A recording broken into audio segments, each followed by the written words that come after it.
Hey guys, it's Tim, and welcome back to the final part of our one-on-one on the Terminator franchise.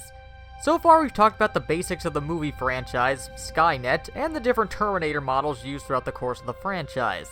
Which means that in terms of key elements present throughout the course of the series, there's really only one major element left to discuss in depth. So brace yourselves, because we're about to talk about how time travel works in and affects the Terminator franchise.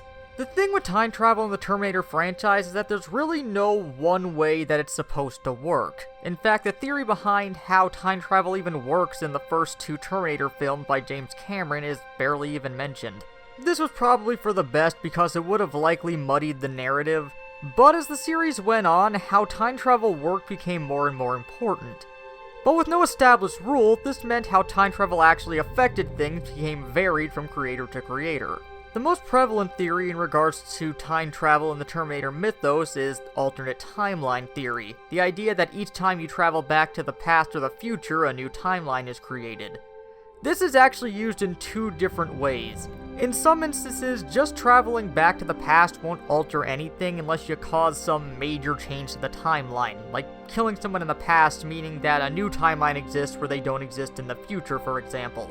Though other times, just traveling back in general immediately causes the new timeline because of the butterfly effect. The other theories that's used sometimes is the single timeline theory, where no branching paths are created through time travel. In this case, any changes to the timeline will immediately change what the future becomes.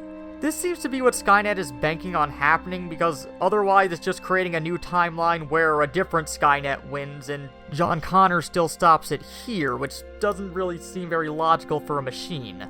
Though this creates the problem of, if the change is immediate, then Skynet should know right away if it failed, so why stop sending Terminators back after one? This one tends to be brought up less because of the issues that it brings up. There are a handful of rules that time travel seems to follow in the Terminator franchise throughout different media. Sometimes a predestination paradox is created through time travel instead of altering the timeline.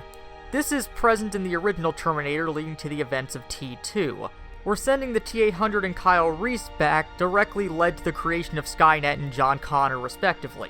Another is, if a time travel, or someone created through time travel like John, are in the past when the future is changed, then they'll keep their knowledge of the original timeline and become an anomaly. In some media, even if something present in the future is created through a predestination paradox, if time travel is decided not to be used in this alternate future, those elements will continue to exist as is. If two time travelers are sent back at the same time to two separate dates in the past, the one arriving at the earlier date will enter the original timeline, whereas the one arriving later may enter a new timeline created by the first. If someone were to be sent to the future, they'll enter a new timeline where they weren't present from the date they left until the date they arrived. And finally, regardless of how many new timelines are created, there always tend to be overlapping elements. Skynet's creation always leads to Judgment Day, which leads to John Connor rising to lead the Resistance in a war against the machines, and even Terminator designs seem to tend to stay consistent. This led Skynet to believe that the timeline had some elasticity to it, so when you alter it, it tends to try to spring back to what it was before. So now that you have some idea of how time travel tends to work, let's look at some of the different timelines that time travel has created in the Terminator franchise. Right now we're only going to look at the ones present in the films, and we're only going to focus on the differences between them as opposed to every major event that took place. In the original unaltered timeline that took place prior to the events of the original Terminator film, John Connor is born at an unknown date prior to 1997 to Sarah Connor and an unknown father. Cyberdyne creates Skynet, which becomes self-aware, leading to it turning against humanity and causing Judgment Day in 1997. John Connor rises to become the leader of the resistance against Skynet and begins to break through Skynet's defenses to win the war.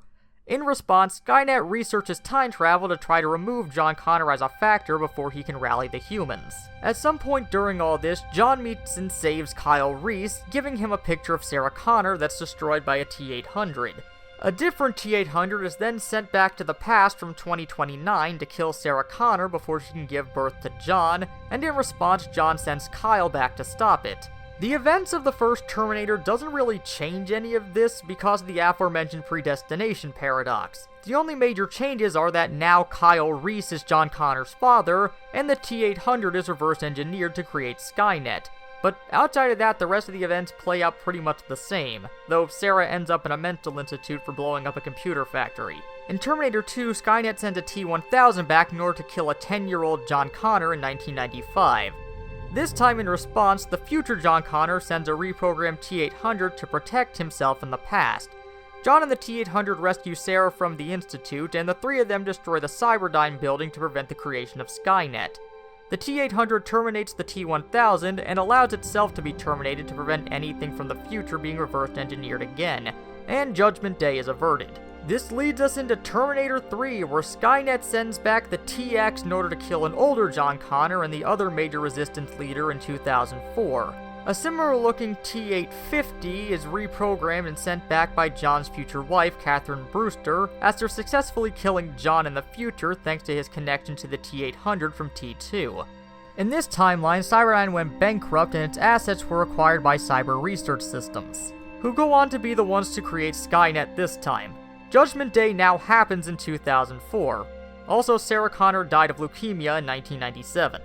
Terminator Salvation acts as a soft reboot of the series, where some elements are taken from Terminator 3, like Judgment Day taking place around the same time, though potentially a year earlier, and Catherine Brewster's involvement, but others were changed, like Cyberdyne were the creators of Skynet again. Here, the events of Kyle's rescue take place in 2018 specifically, and by 2029, a truce is called between Skynet and the Resistance to stop the war, and the machines help rebuild the world, so no time travel seems to be involved this time. Finally, we have the Terminator Genisys timeline, where Skynet got a bit bolder and sent a T-1000 back to 1974 to kill a younger Sarah Connor. In response, another reprogrammed T-800, this one titled the Guardian but later referred to as Pops, was sent back to save her. It then sticks around to train Sarah, meaning that by the time Kyle travels back to 1984, the Sarah he meets is more like the one from Terminator 2 in terms of personality and skill. Now when Kyle comes back, there's another T-1000 there to kill him, but Sarah and Pops terminate it and save him. They also terminate the original T-800 immediately. Sarah and Kyle then travel to 2017. Meanwhile, John Connor, who was transformed into a T-3000, travels back to 2014 to give Cyberdyne the information on how to create a program called Genisys, which is Skynet in disguise. In 2017, John intercepts Kyle and Sarah, but they along with Pops manage to destroy the Cyberdyne building and the T-3000, though the core containing Genisys still remained operational. This won't be followed up on in the upcoming 6th installment, which seems to be ignoring everything after Terminator 2, so we'll get a new timeline thrown into the mix. But for now, that's what you need to know about time travel in the Terminator franchise. So go out and wow your friends with your new knowledge, and we'll see you back here next week for another 101 course.